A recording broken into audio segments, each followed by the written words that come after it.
So that concludes my little part of the presentation. And then, Greg, do you have a little PowerPoint you want to throw in here? Sure. Yeah. So Greg's going to give you a little bit of economic outlook on things. Thanks. My background is both economics and as an urban planner, and I kind of got into the field because there's always constant tension between the development side and the regulatory side, and first people are trying to design the interface, and so I've always been kind of a referee, and I've been asked, what do we really do, and how we really operate, and I tell a little story about I was playing golf once, and you start talking, and you're playing with somebody you've not met before, and he goes, "So what do you do?" And I says, "Well, I'm an economist." "How long have you been practicing?" "About 34 years. He takes a second shot. He says, "Well, keep practicing, because you guys ain't got it right in 50 years." But we try. And we do have some success stories, like James mentioned, up at Sun Peaks. That was a particularly satisfying job to work on. And there's been a tremendous amount of background research that's been done as part of this process already. We heard Brian talk about trying to get more and more out of Stats Canada, and I knew he was going to be showing those slides tonight, so I didn't try to do anything on the population side. But, a couple comments that I've just noticed so far in driving around and being up here this week is that there's a tremendous, I think, need and an opportunity for some different type of housing stock. We've just seen a lot of good images for it, but there are different markets that aren't being, I don't think are being met. One of them, in reference to younger families, and that's a price point. There's also job opportunities where they can work and where they can get a job.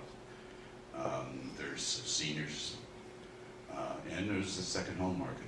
And my driving down all these roads and poking my head into all the little bays up and down the island, there's clearly evidence of a pretty strong second home, seasonal home market, and those can operate in very different ways. They can be purely seasonal, they can be short-term rentals, they can be they can take a lot of different forms. They can also have really different impacts on a community, and you have to weigh that in your planning process as to how far down that road you want to go. The one good thing about tourists is that they come, they spend money, and then they go home. And they don't impact your police department, they impact your toilets on the weekend. And that's about it. On the other hand, the second home market can have a really negative impact. I just completed a panel advisory for the Urban Land Institute in a place called Longboat Key. Longboat Key has a permanent population of fewer than 8,000 people. And it's about 16 miles long. It's in the barrier island, bridges at both ends. And it was developed starting in the 70s and into the 80s. All basically got built out. People who bought these units down there said, well, we like it this way. We don't want anybody else to come in. So they rewrote the zoning code and said, if one of these buildings burns down and goes back to the original zoning, which is one, I think, 6 units to the acre versus these mid-rise buildings. And they said there's no short-term rentals, less than 30 days, and a couple of other things that really, help define the physical character of the island. So they've got fewer than 8,000 primary residents. During the peak season, they've got 24,000. But the unintended consequence of that type of zoning has been that there isn't a business that can survive on the island. All of the working class people have had to move off because there's no schools. So the population is declining in the exact age segment that they really need, which is working class families. So it's kind of the law of unintended consequences. And that's kind of what we're trying to get all of you to buy into in this process, which is really making some informed decisions and trying to structure what kind of a community you really want to live in. What I did do as part of tonight was to take a look at maybe the commercial needs analysis, because that is a big issue when you're trying to go through this process. How much commercial do you really need and can it be supported over time? And it's very, very easy to get it wrong.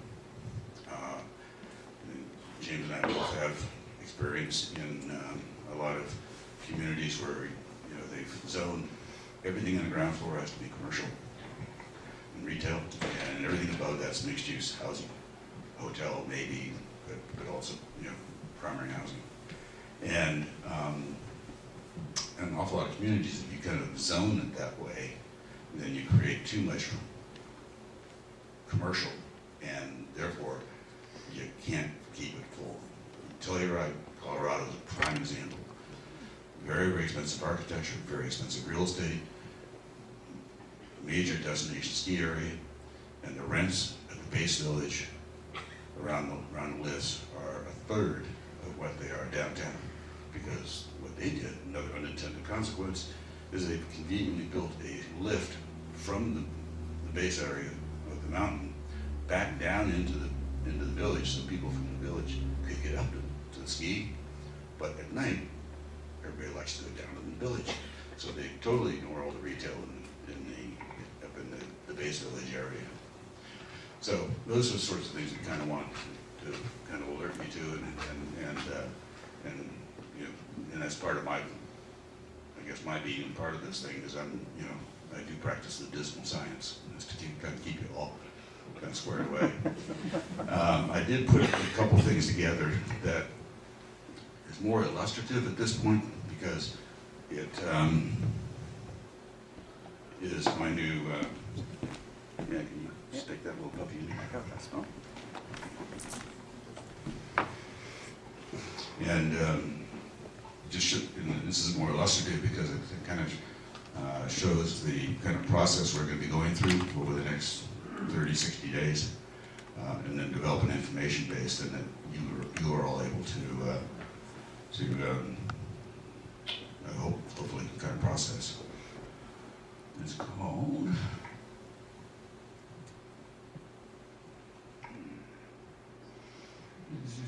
illustrative commercial support.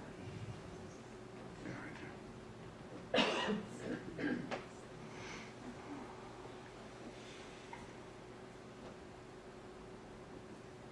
Oh, no. Perfect, thanks. I hope you can see that. What I tried to do is take, you've seen some of this so far with Brian's kind of population projections. But what we did here is we just took the population projections that you see a lot of now, subject to refinement, and then translated that into the number of households, because your average household size is about 2.45 here. And we said, well, what's the income? And we couldn't find a specific average household income for Crofton. We took the number from 4 other communities where Statistic Canada has some published information. We said, let's use it as an illustration. It's probably the same or very similar. So we said, that's your total average household income. There's another set of information that StatCan does, which is they take total household consumption, and they do it for each province. And it is laboriously long and complicated. I think there's 22,000 lines of data in one Excel spreadsheet. They have constant spending, and they have, inflation adjusted spending for about 60 line items, and they do it for 4 years in history. And so we went kind of back through that and then compared it with the average household income, particularly focused on British Columbia because that's closest to you. And he said that basically the household consumption is about 96.5% of the average household income. So use that as a benchmark to use the same thing for here. And he said, what does that really mean in terms of annual household spending? And it's about $61,700 change. And then we said, okay, what does that translate into in terms of total household spending currently, which is about 68 million, versus what it could go to 2033, which is about 90 million a year. So about a $17 million change over the next 25 years. So we said, okay, that gives us a baseline. What does that mean going forward? Then we took, and how is that money spent? That's the next question, because then we know how much is spent, but where does it get distributed? And this little thing is real hard, I know to read in the back, but we looked at all those line items and said, okay, how do you group them? And we said there's clothing, education, food and beverage, housing, household furnishings and supplies, insurance, medical services, miscellaneous goods and services, recreation and culture, communications, travel, and vehicles. And then we said, all right, how is that split within kind of British Columbia as a benchmark, thinking that it would be a similar pattern here. And these are the distribution, or excuse me, not the distribution, so we projected all of that forward, and the spending then comes out to about 16.47 million change over up until 2033. And these are the kind of line items, the amounts by these various categories. So we said, okay, now some of that is pure commercial spending, some of it is not. So how do you group a subcategory of that to get some idea of what really does get spent in the typical community retailing environment? So then we took another look. So we did the categories that are more likely that you're going to be renting out to a store for in some capacity or in some location. And we said those are clothing, food and beverage, furnishings and supplies, medical services, because those support offices, miscellaneous goods and services, recreation, cultural, which is dining out, and that sort of thing. Communications, you can go into video stores and stuff, which nobody does anymore. And we said, here's your total subset of that, which is about almost $11.5 million change, delta change between now and 2033. So I said, well, that's just in Crofton residents using the current population projections. And then you turn around and say, well, not reasonable to think all of that's going to get captured here. So we said there's a leakage factor. And I just plugged in 35%. Who knows? It might be 35%, it might be 50%. But some portion of that retail spending capability is going to go outside of the town.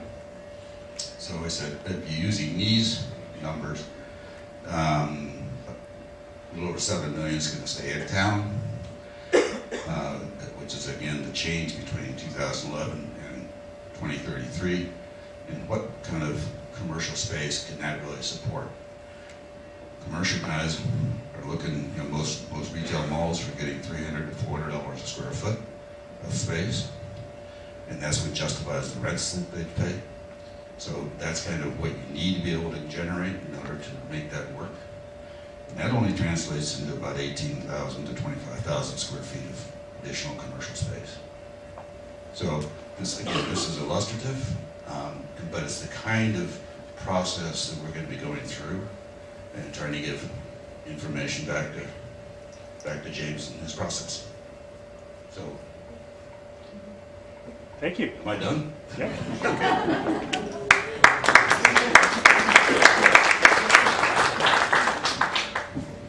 You want to just do a wrap up, Brian? Yeah.